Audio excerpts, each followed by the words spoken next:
어느 날 갑자기 비밀 문서가 공개되면서 XRP 가격이 수천 달러로 솟구칠 거라는 이야기, 리플 투자자라면 한 번쯤 들어보셨을 겁니다. 정부가 뒤에서 이미 비밀 계약을 맺어놨다는 이런 서사는 답답한 가격 정체기를 버티게 해준 강력한 심리적 장치였는데요. 하지만 이제 그 환상에서 깨어나야 할 때가 왔습니다. 리플의 설계자이자 최고 기술 책임자인 데이비드 슈워츠가 직접 등판해서 이 모든 음모론의 종지부를 찍었기 때문이죠. 그는 본인의 위치에서 그런 거대한 계획을 모를 리가 없다는 점을 강조하며 99%의 정보는 이미 세상에 공개되어 있다라고 단언했습니다. 이건 보유자들의 기대를 깎으려는 게 아니라 근거에 없는 믿음 대신 검증 가능한 데이터 위에서 진짜 가치 평가를 시작해야 한다는 날카로운 경고라고 볼 수 있습니다.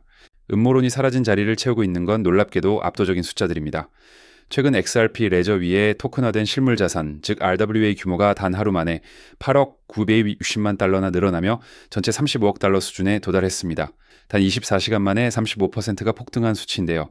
이로써 리플은 솔라나나 폴리곤 같은 쟁쟁한 경쟁자들을 제치고 글로벌 5위권의 RWA 체인으로 급부상했습니다. 물론 특정 에너지 자산의 비중이 높다는 점은 지켜봐야겠지만 핵심은 자산 발행자들이 실제 금융장부로서 XRP 레저를 선택하기 시작했다는 명확한 시그널이 감지되었다는 사실입니다. 보이지 않는 비밀 문서보다 훨씬 더 무서운 변화가 우리 눈앞의 데이터에서 이미 시작된 거죠. 리플 수석 부사장 마커스 잉커는 현재 가격과 수요 사이에 존재하는 묘한 시차를 지적합니다. XRP가 단순히 사고 파는 투기 자산에서 실제 금융기관이 사용하는 인프라 자산으로 이동하는 거대한 과도기에 들어섰다는 분석인데요.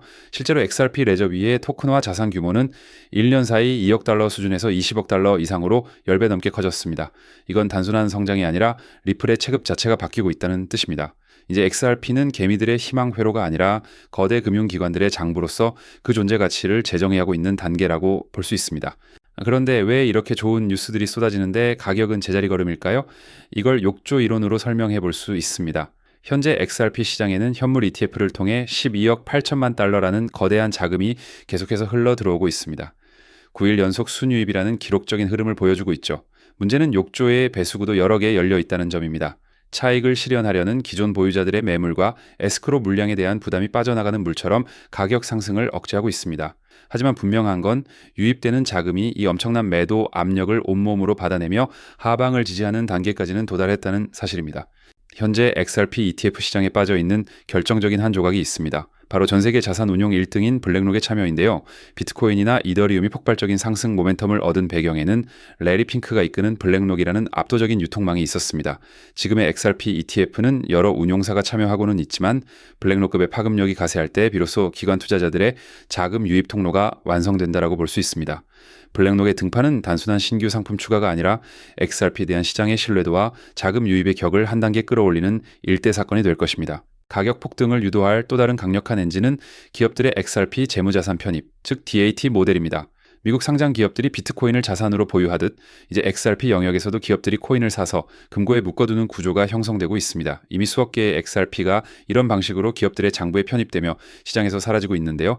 자금이 드나드는 통로인 ETF와 물량을 아예 묶어버리는 DAT가 동시에 커진다면 어떻게 될까요? 거래 가능한 코인의 풀은 급격히 좁아지고 작은 자금 유입에도 가격이 미친 듯이 튀어오르는 공급 쇼크의 환경이 조성되는 거죠.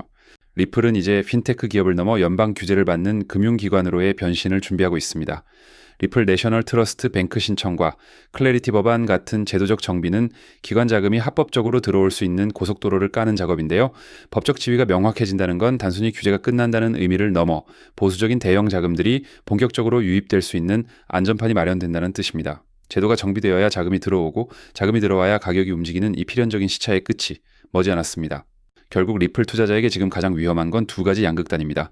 하나는 근거 없는 음모론에 모든 걸 거는 것이고 다른 하나는 가격이 답답하다는 이유로 눈앞의 구조적 변화를 부정하는 것입니다. 데이비드 슈워츠가 음모론을 잘라낸 것은 우리에게 신화 대신 데이터를 보라는 이정표를 제시한 것과 같습니다. RWA의 폭발적 성장, ETF 자금의 유입, 기업들의 매집, 그리고 규제 정비라는 네 갈래 동력이 각자의 속도로 움직이며 상승의 임계점을 향해 달려가고 있습니다. 지금처럼 시장이 주목하기 전 단계에서 이 흐름을 읽어낸다면 향후 시장의 재평가가 이루어질 때 상상 이상의 성과를 마주하게 될 것입니다. 변화는 이미 시작됐고 우리는 그 증거를 데이터로 목격하고 있습니다.